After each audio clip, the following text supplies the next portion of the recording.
Selamat petang dan salam sejahtera. Nama saya Ravindra yang mewakili kumpulan saya. Okay. Projek yang kita memilih adalah COVID-19 Awareness Kit. Sebelum tu, mari kita tengok tentang ahli kumpulan saya.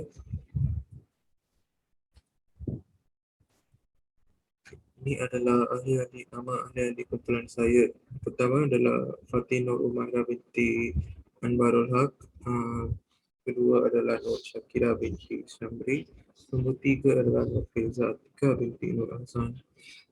Yang keempat adalah Amiratul Atira binti Abdul Rahman. Dan akhirnya adalah saya, Ravindra Ganesan. Projek Inovasi COVID-19 Awareness Kit. Kenyataan masalah. Masyarakat yang tinggal di luar bandar kurang peka terhadap virus COVID-19 yang menyebabkan tahap kepatuhan prosedur operasi standard yang rendah, iaitu SOP yang rendah. Objektif kita adalah memastikan rangkaian COVID-19 terputus, menyediakan kemurahan pelitup muka iaitu face mask dan juga hand sanitizer kepada penduduk di kawasan luar bandar dan mendedahkan amalan norma baharu di kalangan penduduk masyarakat luar bandar. Input kita adalah input yang pertamanya adalah sumber kewangan. Sumber kewangan ini adalah untuk projek COVID-19 Awareness Kit ini memerlukan sumber kewangan yang banyak kerana ia diperlukan untuk menyediakan peralatan kesihatan yang berkaitan dengan COVID-19 Awareness Kit ini. Antara peralatan kesihatan yang diperlukan adalah pelitup muka iaitu face mask dan juga hand sanitizer iaitu cecair sanitasi untuk sentiasa menjadikan tangan kita bersih. Penggunaan dan pemberian yang diperlukan adalah penggunaan dan pemberian peralatan ini lebih memberi fokus kepada masyarakat luar bandar yang kurang berkemampuan. Melalui alat-alat ini, kedai yang sekitar dalam golongan masyarakat kawasan luar bandar boleh membeli alat ini dan juga boleh mematuhi prosedur operasi standard iaitu SOP yang ditingkatkan. Yang keduanya adalah sumber manusia. Bagi menjayakan pelaksanaan projek COVID-19 Awareness Kit ini, sumber manusia juga Bagi menjayakan pelaksanaan projek COVID-19 Awareness Kit ini, sumber manusia juga diperlukan seperti para sukarelawan. Sumber manusia dari segi kekuatan tenaga dan juga bilangan adalah amat penting kerana projek ini akan dilakukan di kawasan luar bandar yang mempunyai bilangan penduduk yang ramai. Para sukarelawan diperlukan untuk mengendalikan pengagihan kit-kit kepada seluruh penduduk di kawasan tersebut. Tenaga dan bilangan manusia juga perlu menguruskan tempat-tempat pengagihan COVID-19 Awareness Kit. Dengan ini, kita dapat mengurangkan dan juga memutuskan rangkaian COVID-19 ini. Yang ketiga adalah jaringan. Jaringan prihatin adalah antara organisasi dan komuniti yang diperlukan. Antara program jaringan yang diperlukan dalam projek inovasi ini adalah jaringan bersama Pusat Kesihatan Awam, organisasi bukan kerajaan seperti Mercy Malaysia bertujuan dilakukan untuk menjayakan projek inovasi supaya dapat meningkatkan dan mengembangkan lagi projek ini secara langsung dan dapat dilaksanakan secara berterusan. Melalui program jaringan yang diadakan, pengiklanan dan pengebahan tentang projek inovasi ini juga dapat ditingkatkan oleh setiap organisasi melalui kempen-kempen pengagihan dan pengiklanan yang dilakukan. Seterusnya adalah output. Pertamanya adalah program pendanaan. Aktiviti inovasi sosial pertama yang dilaksanakan adalah program pendanaan. Program pendanaan ini adalah sebuah program yang bertujuan untuk mencari dana bagi perbelanjaan dan modal untuk menjayakan COVID-19 awareness kit ini. Ia juga boleh melibatkan penyertaan pihak pengurusan.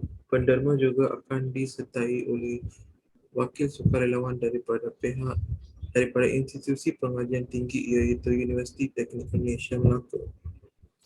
Merujuk kepada perkara 3.3.0 sumber kewangan, organisasi memerlukan jumlah kewangan yang tinggi demi menjayakan projek ini. Hal ini kerana terdapat ramai penduduk pedalaman yang tidak dapat akses untuk membeli pelitup muka dan cecair sanitasi tangan. Oleh itu, pihak organisasi telah berjaya mencari penaja yang meringankan beban perbelanjaan projek ini. Yang keduanya adalah pemantauan pelitup muka secara berkala. Output aktiviti yang seterusnya adalah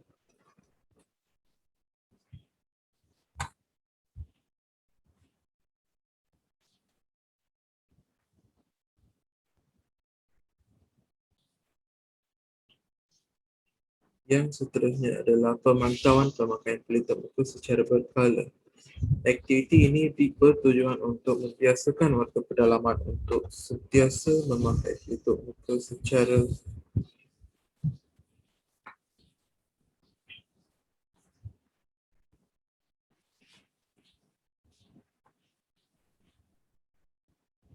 berkala. Aktiviti ini bertujuan untuk membiasakan warga pedalaman untuk sentiasa memakai pelitup muka serta mensanitasikan tangan mereka sekiranya mereka ingin keluar.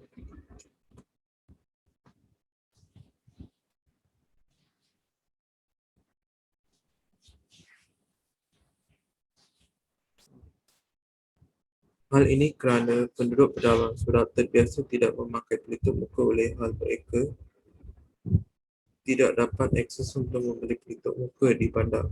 Tambahan pula, stok pelitup muka di gerai-gerai rencik di dalam kawasan pedalaman juga amatlah terhad dan akan ada pihak yang mengambil kesempatan untuk menjual dengan harga yang tinggi. So, pihak organisasi akan berbanding bahu bersama wakil Jabatan Kesihatan Negeri bagi memastikan penduduk kawasan yang terlibat akan terus memakai pelitup muka yang memberi kesedaran kepada kehidupan wabak baharu dan wabak penyakit ini. Yang ketiganya adalah pengagihan kit. Set bekalan pelitup muka akan diadakan kepada semua masyarakat setiap 2 bulan demi menjamin pertolongan bekalan secara berterusan. Hal ini supaya penduduk sentiasa memakai pelitup muka demi mengurangkan kadar kebolehan jangkitan COVID-19. Seterusnya adalah hasil. Dalam hasil ada 3 bahagian, hasil jangka pendek, hasil jangka sederhana dan juga hasil jangka panjang. Dalam hasil jangka pendek, terdapat satu poin yang amat penting iaitu kepentingan pemakaian pelitup muka. Melalui program pendanaan yang dianjurkan, semakin ramai penaja dan bantuan dapat disalurkan bagi mencapai objektif program yang telah dianjurkan. Antara keperluan yang ditaja bagi menjayakan program ini termasuk sejumlah muka dan cecair sanitasi tangan. Barang yang ditaja telah diagihkan kepada setiap penduduk pedalaman dan telah mula menampakkan cara pemantauan pemakaian pelitup muka dalam kalangan mereka. Yang seterusnya adalah hasil jangka sederhana. Dalam tu, poin yang penting adalah pemakaian pelitup muka dapat dinormalisasikan dalam kalangan penduduk pedalaman. Masa yang ambil akan lebih lama di mana ia melibatkan tindakan dan reaksi seorang individu yang iaitu terhadap program yang dianjurkan. Pendekatan seperti mempromosikan program tersebut telah membuka mata masyarakat tentang kesukaran setengah individu dalam mendapatkan kemudahan seperti pembelian pelitup muka dan juga sanitasi tangan. Dengan itu, semakin lama kesedaran itu terpahat dalam diri setiap individu tersebut, semakin mudah lagi pemakaian pelitup muka untuk dinormalisasikan dalam kalangan mereka. Yang seterusnya adalah hasil jangka panjang. Dalam itu, poin yang paling penting adalah rangkaian COVID-19 dapat dikurangkan. Setelah kempen kesedaran dan tindakan yang diperintahkan oleh warga penduduk pedalaman ini, statistik rangkaian COVID-19 lebih mudah untuk berkurangan. Tindakan yang diamalkan seperti pemakaian pelitup muka ketika berada di luar rumah telah mencegah penyebaran penyakit saluran pernafasan di mana penyakit ini tersebar melalui virus termasuk COVID-19. Tambahan pula, dengan adanya pemantauan pemakaian pelitup muka secara berkala, dapat meningkatkan lagi disiplin pemakaian pelitup muka dalam kalangan penduduk dalaman. Seterusnya adalah refleksi. Lebih kurang 6 minggu tempoh bagi pelaksanaan projek COVID-19 Awareness Kit yang berasaskan kreativiti dan inovasi sosial telah dijalankan secara berkumpul. Kami sangat bersyukur kerana projek yang diterima ini merupakan satu projek yang dapat membantu penularan wabak penyakit COVID-19 dalam kalangan penduduk pedalaman. Dari segi ahli kumpulan, setelah menyempurnakan projek ini, sifat kerjasama yang proaktif antara setiap ahli amat penting dalam menjayakan projek ini. Sekian saja daripada kumpulan saya. Sekian, terima kasih. Stay home dan stay safe. Terima kasih.